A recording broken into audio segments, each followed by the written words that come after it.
Good morning. It is so winter outside my window right now. I've just been sitting here thinking that I feel like it looks like a scene from Fargo. It is very winter, but I suppose that's January. So, good morning to anyone joining me now or later. For those of you who don't know me, although if you're in this group, hopefully you have at least a sense of me. Excuse me. My name is Dr. Julie Tumu, and I am a naturopathic medical doctor and an acupuncturist, and I have a master's in Oriental medicine and a whole lot of backgrounds, various places, functional medicine, Qigong, a lot of other specialties along the way that I tried out. Some I kept, some I ditched. And I talk about all things related to energy and cell vitality and repairing our cell responses, and especially cell responses to the inherent processes in our body, like thyroid, which we're going to talk a bit about today, but also the complexity and the art of our body and the fact that nothing heals by just physical action alone. It always has to be a combination, addressing emotions, energetics, movement, organ systems, cell response, and our physical body. So I have had a larger than usual number of women contacting me who are experiencing a particular pattern as it relates to thyroid. And I think it's really important that we discuss. So this pattern often presents with occasional difficulty swallowing, which I know endocrinologists all want to say that has to be the thyroid swelling. But I will tell you that there's a Chinese medicine pattern that is actually more about our emotions, what we're not saying, phlegm accumulation, and the heart, than it is about the thyroid swelling. And that any swelling that they see there is really like what the Chinese would call phlegm accumulation. And what's interesting is that thyroid hormone does not resolve phlegm accumulation. And so when they just try to use hormone and such to try to solve that, they're missing the boat. I mean, they should be addressing the phlegm accumulation and not just providing hormones. So this pattern often comes with anxiety or a history of anxiety. It often comes, and the reason why that's partially there is that there's this disconnect between what we desire and what we feel and then what we live. And so this is often a pattern that evokes itself out of trauma, extreme stress, survival mode. And what happens is that as we live in this space where we keep doing life on obligation and what appears to be the best. So by that, I also mean like a lot of times we live life based on satisfying other people's desired appearance for our life. So this might be parental units that wanted us to act, perform, respond a certain way. It might be societal, where it's like, I want to fit in, so this is what it looks like when we respond that way. It might be in our intimate relationships, our partners in life. It also may be a conglomeration of all of those, where we've sort of developed a persona where we have to look, appear, sound, respond a certain way. But this creates this big division. Because most of the time when we adopt those personas, we separate from ourselves. And so we disconnect from desire, which is actually, you guys, it's a second chakra, it's a uterus thing. So desire is really like a sacral uteral response. So we disconnect from desire, usually because when we were younger, people told us no a lot. And so we learn real quickly that what we desire is wrong. And so we disconnect from it. And when we don't cultivate desire from that second chakra, which look at where that's located. So we're talking about the pelvis, we're talking about the uterus, we're talking about the ovaries. Now we're talking regulation of female hormones for the rest of your life. There's an intimate relationship in women between thyroid response and progesterone and estrogen and all the reproductive hormones. And in fact, there are these feedback loops that when we enter into a chronic survival stress state, which as soon as we start denying our desires, we have to move into stress because our energetic system is like, oh, like this is where I felt aligned, but we're living over here. So when we really live a life that denies the desire, we start creating stress. That stress means our cells have to adapt. It also means we have to silence ourselves. And that also means we have to shut down connection with our body and with that section of desire in order to survive it, because quite honestly, it becomes quite painful because we know, feel, want something, and we're saying no to it all the time and trying to be something that is at odds with that.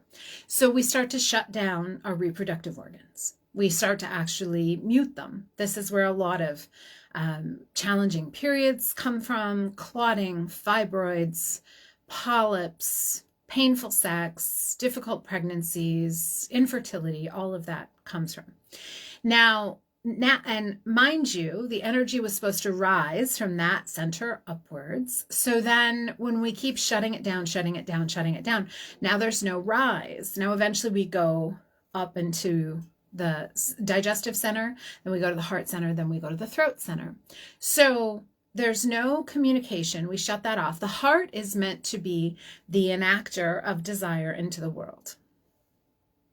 Well, when we shut down desire, we shut down the heart. Eventually, we start saying, no, I'm shutting off connection to my heart. It's too painful to keep feeling this and feeling separate from it. It's too painful to keep trying to be what I am not what I don't desire to be in the world. And so I'm going to shut that down. Now, when we shut down connection with heart, it looks like a lot of numbness. It looks like a lot of coping. What's funny is that we as a society love heart disconnected people because they show up, they work really hard, they're constantly trying to prove themselves. They're usually also, really trying to present well. And that numbness serves a purpose because they also usually comply. They comply. They comply with what their boss wants. They comply with what their spouses want. They comply with what their parents want. They comply with what society wants. So we have this very compliant person. The heart shut down person, actually, a lot of people love it. But what happens on the inside is that we're further squashing. What does that squashing do? Well, again, now we're further silencing cell response. We're further silencing communication. And we're putting the cells deeper into that survival mode. Because your cells are the smallest unit of you. They're the smallest unit of you. Every single cell has every component needed to make another one of you. So at their core, they are you expressed in an infinite capacity for propagation. But when we silence ourselves over and over and over, and we disconnect from what we feel, which the heart is also the feeling center. So in Chinese medicine, the heart is sort of the quintessential human experience, which is a whole lot of varied emotion. Our human journey is actually to come to this existence and to feel the full expression of this life.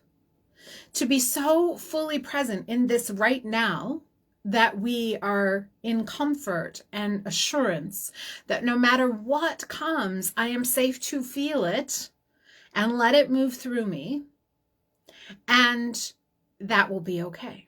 But that's not the way that life is set up for many people. It's not the way we're coached, and especially if we're living squashing desire and living by expectation, it's actually the opposite. So we start to feel very uncertain of what we feel.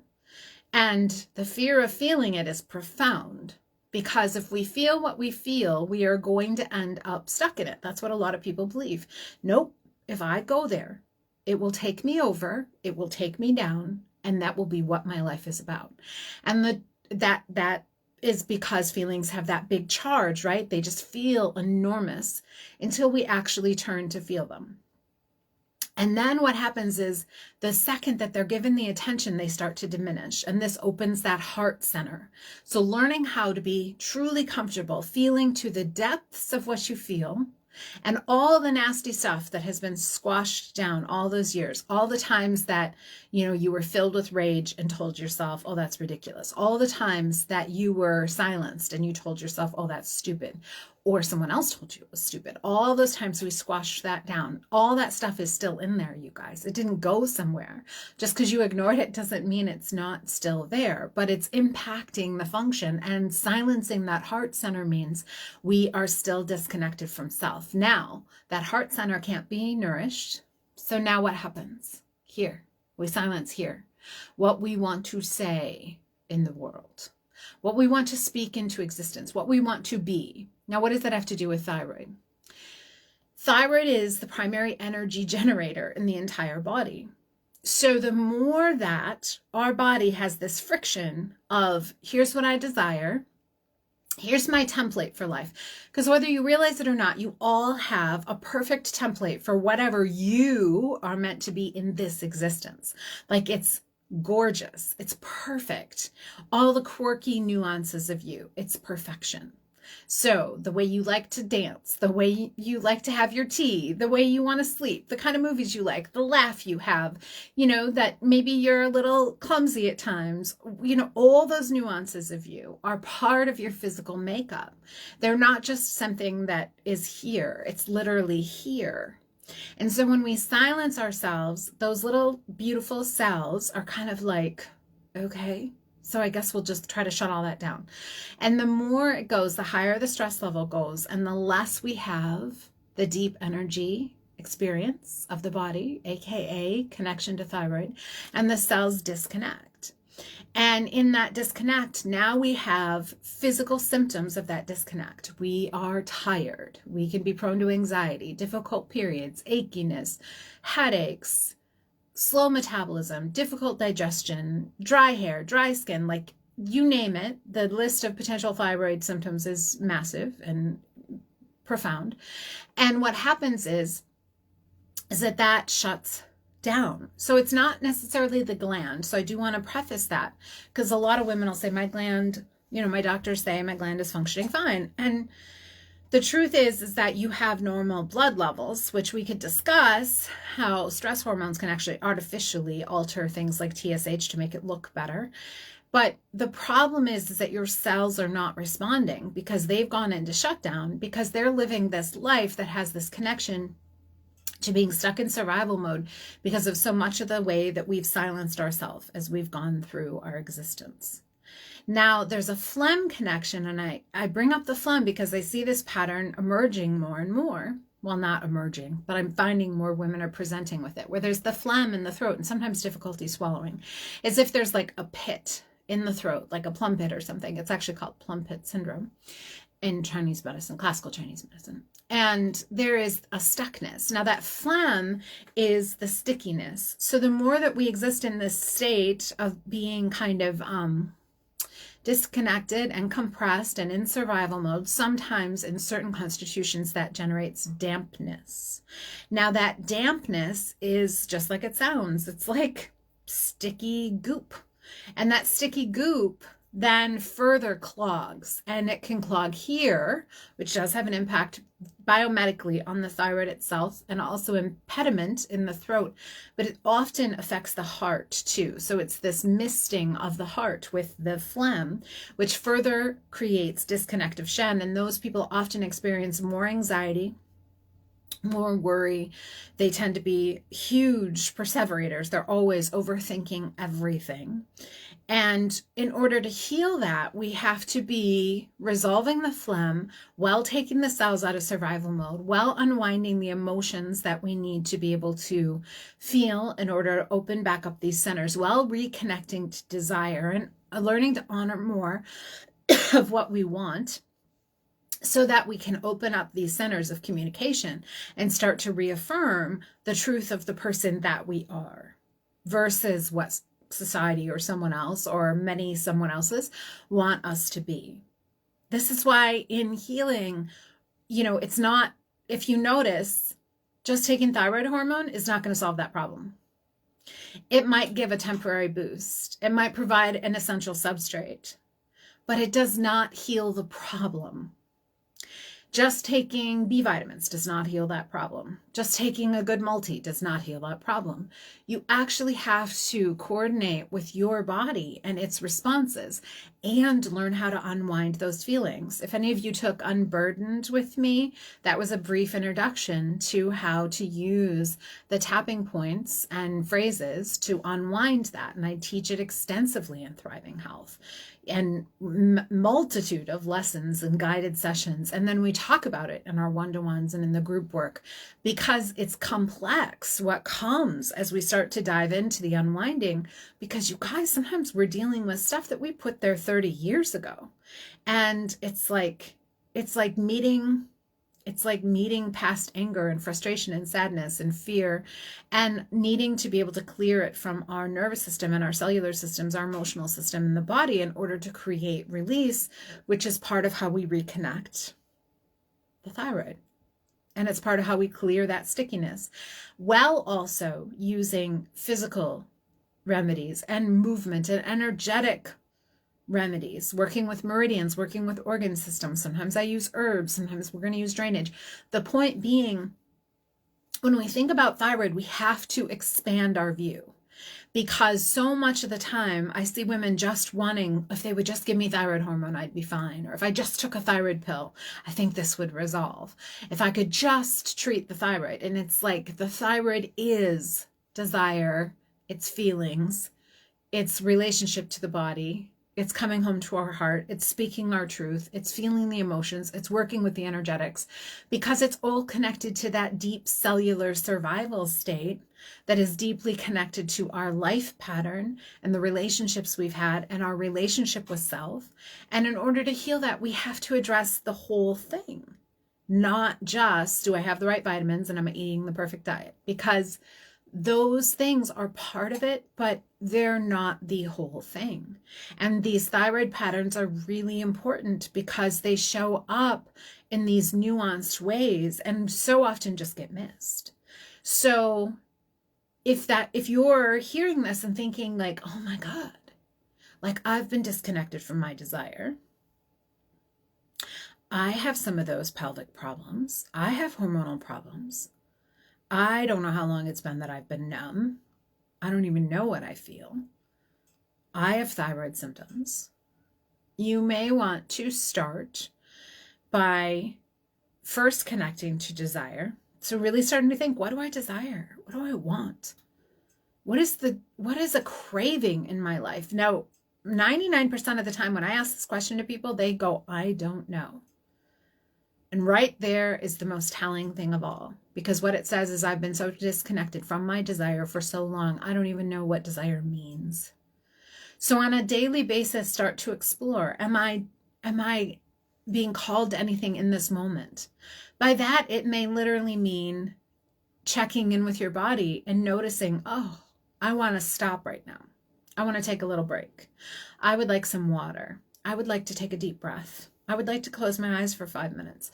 Those are micro connections to desire, where you start to reacquaint yourself with your body and you start to actually recognize that you've got this body and it's speaking and it's giving you feedback, and really start to tune into that. If you want to go further, if you want to actually know, well, how do I unwind all of this? How do I connect to the emotional? How do I connect to my energetic matrix? How do I feed my organs? Do I have dampness? What's the relationship? How do I start to create this big momentous change? Then you're going to want to set up time with me or message me at minimum, because that's not something that there's a 1, 2, 3 step for, but it is something that's possible. But the first step is connecting to desire. And maybe that's the step where you start to realize, I desire not to live this way anymore. I desire not to be stuck here anymore. I desire to feel again. I desire to come home to my body. I desire to be alive again. I desire to partner with myself. I desire to actually not be numb anymore. And that is an important step. It's one of the most important ones, actually, is when we start to recognize that I desire to heal. I really desire it. I want to come back into feeling. I get that it's going to be a challenge. I get that it's going to be difficult at times. But the converse, living the rest of my life this numb, this disconnected, this cut off, that's a tragedy. And it is a tragedy. So that's the story of thyroid, unpacked in a very different way than most people are going to talk about it. But if we don't start having these conversations, the world is going to continue to treat the body like it's a machine. And it's like, oh, if you just replace this part and this part, then it'll work fine. And that is, we are not machines. We need to stop disregarding our body and thinking of it as some machine that you just add oil and replace some parts when it breaks down and you're fine. Because it's not who we are. We are divinely made. We are light in motion. We are sound in motion. We are energy in wave form that appears solid. We are complex. We are dynamic. And we came here to heal. I sincerely believe that. We came here to heal. We came here to see what I remember to connect to me, what I remember to be all of me. Would I allow myself the experience, or will I stay in what appears to be comfort, which is really actually pain, in being disconnected and numb in the whole journey? I believe that that's the essential life question. Which one am I going to live out? Oh, that was a lot, you guys, but that was fun.